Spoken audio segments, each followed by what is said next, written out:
Welcome back friend on my YouTube channel chemistry sir Anish Kumar Azad. और आज के इस सेशन में हम लोग बात करेंगे दिल्ली यूनिवर्सिटी से जो वैकेंसी निकल के आई है सैनिटरी इंस्पेक्टर की, जो प्योरली गवर्नमेंट जॉब है आपका, एंड अदर पोस्ट, बहुत से और भी पोस्ट है जो महत्वपूर्ण पोस्ट हैं, उसके रिगार्डिंग हम लोग जो है online form 2021 step by step देखेंगे कि फॉर्म को जो है कैसे स्टेप बाय स्टेप भरना है। ये बहुत ज़रूरी है कैंडिडेट कि आपको जानना। तो पूरे सेशन को हम लोग देखेंगे। तो ये जो सेशन है ये ऑफलाइन है, आप अभी सभी कैंडिडेट ऑनलाइन हैं, ठीक है। सारे कैंडिडेट जो हैं आप लोग ऑनलाइन हैं और सेशन जो है ऑफलाइन है, ठीक है। तो जो भी चैटिंग है आप एक दूसरे से ही कर रहे हैं, तो आप अपनी भाषा का थोड़ा सा ध्यान रखेंगे कि किस तरह का वर्ड जो है एक दूसरे से कमेंट करनी है, क्योंकि आप जो भी कमेंट कीजिएगा वो पब्लिकली दिखेगा, ठीक है ना। तो ये ज़रूरी है ये सारी चीज़ें जानकारी देना। और स्पेशली जो बिहार के जो कैंडिडेट हैं जिनको मतलब रिजल्ट अवेटेड हैं, उनके लिए भी मैं बोलना चाहूँगा कि निश्चित रूप से आपको रिजल्ट के बारे में बताया जाएगा। इसी तरह उत्तर प्रदेश का भी हाल है। और मैं बताना चाहूँगा कैंडिडेट कि मध्य प्रदेश में 2019 से STS की बहाली फंसी हुई है। 2019 का एडवर्टाइजमेंट अभी 2021 हो गया, लेकिन अभी तक क्लियर नहीं हुआ है। तो बिहार, यूपी और मध्य प्रदेश, 3 स्टेट का STS और भी जो पैरामेडिकल का अदर पोस्ट हैं उसके रिगार्डिंग जो है इन्फॉर्मेशन आपको लगातार इस चैनल के माध्यम से मिलता रहेगा। तो आपको धैर्य रखना है और इंस्ट्रक्शन को फॉलो करनी है, ठीक है। तो चलिए हम लोग आज का सेशन देखते हैं। Delhi university sanitary inspector government job and other most important post online form 2021 step by step, ठीक है। माई सेल्फ अनीश कुमार आज़ाद, और सेशन को हम लोग शुरू करते हैं। तो सबसे पहले जानिए कि वैकेंसी जो है कितनी वैकेंसी है, ठीक है। तो इसमें जो है आपको जूनियर असिस्टेंट का भी है। यही मैं बोल रहा था कि सैनिटरी इंस्पेक्टर के साथ साथ बहुत से अदर पोस्ट भी है जो इंपॉर्टेंट आपके लिए है। तो इसमें क्वालिफिकेशन भी देख लीजिए, 10+2 इंटरमीडिएट मांग रहा है with exam with English typing मांग रहा है इसमें, ठीक है। टेलीफोन ऑपरेटर का मांग रहा है इसमें 10+2 इंटरमीडिएट एग्जाम केवल पास होना चाहिए आपका। और एज जो है मात्र 27 साल तक, एज लिमिट जो है आपका 27 साल तक है, ठीक है। तो टेलीफोन ऑपरेटर का एक पोस्ट है आपका जिसमें 8 सीट है। असिस्टेंट का पोस्ट है, उसमें bachelor degree in any stream, कोई भी स्ट्रीम से अगर आपने बैचलर डिग्री किया है तो आप इस फॉर्म को अप्लाई कर सकते हैं। तो परमानेंट जॉब है, इस पर भी आप लोग ध्यान देंगे सैनिटरी इंस्पेक्टर के साथ साथ। स्टेनोग्राफर के जो कैंडिडेट हैं, अगर जो शॉर्ट हैंड वगैरह सीखे हुए हैं वो अप्लाई कर सकते हैं। इसके बाद जो है योगा ऑर्गेनाइजर, ठीक है। कोई बहुत से कैंडिडेट हैं जो बैचलर या मास्टर डिग्री इन योगा रखे हुए हैं, उनके साथ एक्सपीरियंस भी है तो फॉर्म को अप्लाई कर सकते हैं। सीनियर पर्सनल असिस्टेंट का पोस्ट है, ये भी अच्छा पोस्ट है। Bachelor degree in any stream with 3 year experience मांग रहा है। एज लिमिट इसमें 35 ईयर्स दे रहा है, ठीक है। नर्स की बहाली है, नर्स की टोटल सीट है 7 और degree diploma in nursing with registration and experience, age limit 35 years तक, ठीक है।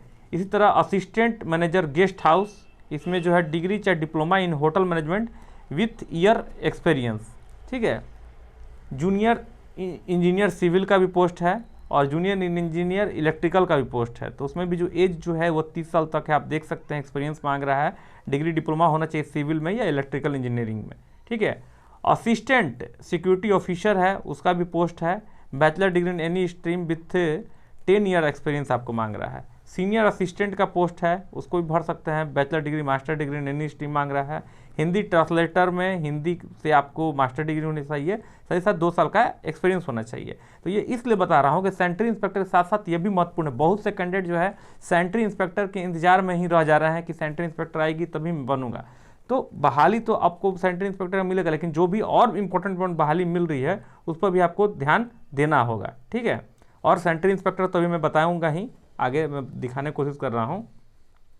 पर्सनल असिस्टेंट है, इसमें bachelor degree in any stream with short hand मांग रहा है, ठीक है। इसी तरह हम लोग आगे बात करें तो प्रोफेशनल असिस्टेंट है, मास्टर डिग्री इन आर्ट के कैंडिडेट हैं या साइंस के हैं या commerce with 6 month computer course, अगर जिनके पास है वो इस फॉर्म को भर सकते हैं। सोशल वर्कर का पोस्ट है, master degree in social work, ठीक है।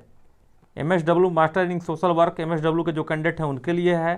फिजियोथेरेपिस्ट का है, ठीक है। पैरामेडिकल में फिजियोथेरेपिस्ट है, degree diploma in physiotherapist. X ray technician का है, degree diploma in radiographer with 2 year experience मांग रहा है। कल्चरिस्ट का है बैचलर डिग्री इन हॉर्टिकल्चर या एग्रीकल्चर से जो कैंडिडेट है उनके लिए अपॉर्चुनिटी है। सीनियर टेक्निकल असिस्टेंट डिपार्टमेंट का है, असिस्टेंट आर्चिविस्ट का है, ठीक है। स्पोर्ट कोच का है, जो मास्टर डिग्री या बैचलर डिग्री है फिजियोथेरेपिस्ट का वो बन सकते हैं। सेमी प्रोफेशनल असिस्टेंट का है, फार्मासिस्ट का पोस्ट है, ठीक है। डिग्री डिप्लोमा इन फार्मासिस्ट मांग रहा है इसमें। टेक्निकल असिस्टेंट कंप्यूटर मांग रहा है, जो CS के कैंडिडेट हैं बैचलर या मास्टर डिग्री रखे हुए। Technical assistant health centre, bachelor degree in any stream with experience मांग रहा है। एज लिमिट जो है 30 साल इसमें होना चाहिए। स्टैटिकल असिस्टेंट है, तो बहुत सा पोस्ट है, लगातार आप देखेंगे। टेक्निकल असिस्टेंट डिपार्टमेंट में भी पोस्ट आपका है, कंप्यूटर से है, ठीक है। ये सारी पोस्ट है। अब हम लोग देखते हैं सेंट्री इंस्पेक्टर का। तो देखिए सेंट्री इंस्पेक्टर इसमें कह रहा है कि डिप्लोमा या certificate in sanitary inspector with 3 year experience, 3 साल का इसमें एक्सपीरियंस मांग रहा है। एज लिमिट किया हुआ है 35 साल तक, ठीक है। तो ये सारी चीज़ें हैं जो आपको जाननी चाहिए। और लेबोरेटरी असिस्टेंट का पोस्ट है, जो कैंडिडेट है 10+2 इंटरमीडिएट विथ साइंस सब्जेक्ट और bachelor degree in any stream.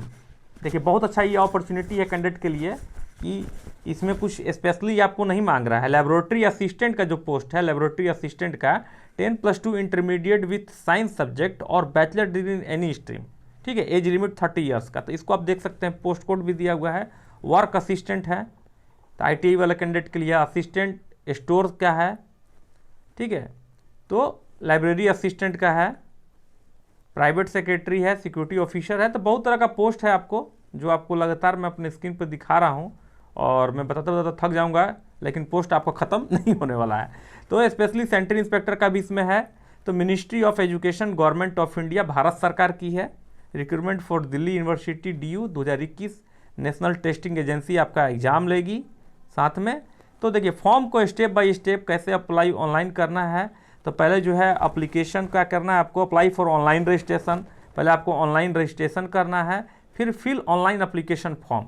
पहले ऑनलाइन रजिस्ट्रेशन कर दीजिएगा, फिर फिल ऑनलाइन एप्लीकेशन फॉर्म को भर दीजिएगा, फिर upload scanned photo and signature, और इसके बाद जो है पे एग्जामिनेशन फ़ी। ये बहुत अच्छी चीज़ें हैं। कभी कभी क्या होता है कि कैंडिडेट जो है एलिजिबल नहीं रहते हैं, लेकिन पेमेंट पहले कर देते हैं। इसके बाद मालूम चलता है कि ओह ये तो मेरी क्वालिफिकेशन ही फुलफिल नहीं कर रही है, तो पैसा उनका 400, 500, 1000, 1500 जो भी लगता है वो बर्बाद हो जाता है। तो ये एक अच्छा अपॉर्चुनिटी है कि पहले उन्होंने बता दिया है कि पहले आपको ऑनलाइन रजिस्ट्रेशन कर लेना है, फिर जो है ऑनलाइन एप्लीकेशन फॉर्म को भरना है, फिर upload scan and photo and signature डालनी है, और फिर पे एग्जामिनेशन फ़ी आपको करना है। तो ये अच्छा अपॉर्चुनिटी है। तो चलिए स्टेप बाय स्टेप चलते हैं। तो जैसे ही हम लोग testservices.nic.in या फिर Delhi university recruitment for Delhi university DU डालेंगे, तो आपको सेंट्री इंस्पेक्टर का फॉर्म का इस तरह से एप्लीकेशन खुल जाएगा।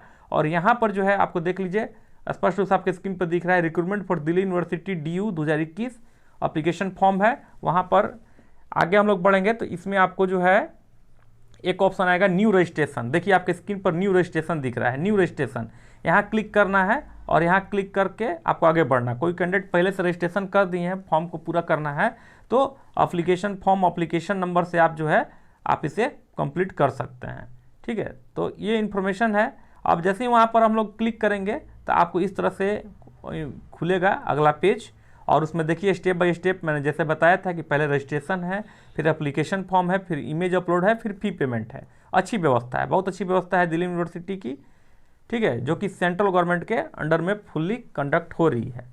आगे हम लोग देखें तो जैसे ही हम लोग उस पर क्लिक करेंगे तो आगे आपका नेक्स्ट स्टेप में पेज खुलेगा और यहाँ पर चेक बॉक्स आएगा, ठीक है। चेक बॉक्स में जो है I have downloaded information bulletin, read and understood all the instruction therein as well as those mentioned above and filling up the online application form accordingly। और इस पर टिक करके आप जैसे ही आगे बढ़ेंगे क्लिक हेयर टू प्रोसीड, ठीक है, क्लिक हेयर टू प्रोसीड, इस पर जो है आपको क्लिक कर देनी है। आप इस तरह से क्लिक कीजिएगा तो इस तरह से फॉर्म खुल जाएगा, क्योंकि फॉर्म जो है NIC कर रहा है कंप्लीट, नेशनल इंफॉर्मेटिक्स सेंटर, जो कि बहुत अच्छा है। तो ministry of education government of India, इस तरह से आपका पेज खुल जाएगा। और इसमें जो है देखिए स्टार्ट हो गया काम, personal details, candidate's name, father's name, mother's name, date of birth, ठीक है। डेट ऑफ बर्थ में आपका डे मंथ ईयर आ रहा है ऑप्शन, जेंडर आ रहा है, सिलेक्ट टाइप, आइडेंटिफिकेशन नंबर, ठीक है, और कॉन्टैक्ट डिटेल्स है, लोकेलिटी है सिटी, टाउन, विलेज, कंट्री हो गया, state, all over India candidate apply कर सकते हैं, डिस्ट्रिक्ट, ठीक है, पिन कोड हो गया, अल्टरनेटिव कॉन्टैक्ट नंबर हो गया, ईमेल एड्रेस, मोबाइल नंबर सही से ही डालना है, परमानेंट एड्रेस पे भी वही चीज़ है, टोटल चीज़ जो है आपको अप्लाई करनी है, ठीक है। फिर जो है पासवर्ड का इशू है, तो पासवर्ड आप बना लीजिएगा, अच्छे से पासवर्ड क्रिएट कर लीजिएगा, password confirm password, security question ले लीजिएगा, और जो सिक्योरिटी पिन जो है उसको डाल के आप सबमिट कर दीजिएगा। जैसे ही आप सबमिट कीजिएगा, ठीक है, जैसे ही आप सबमिट कीजिएगा तो आप जो है एप्लीकेशन फॉर्म का ऑप्शन आपके पास आ जाएगा फॉर्म को सबमिट करने के बाद। तो एक छोटा सा इन्फॉर्मेशन है कैंडिडेट के लिए, जो कि पता नहीं चल पाता है कि किस तरह से बहाली आ रही है और किस तरह से फॉर्म को अप्लाई करना है, तो मैंने सोचा क्यों ना एक थोड़ा सा छोटा वीडियो 10 मिनट का बता दिया जाए, जिससे जो है कैंडिडेट के लिए हेल्पफुल हो। तो मिलते हैं हम लोग फिर नेक्स्ट सेशन में। Thank you very much.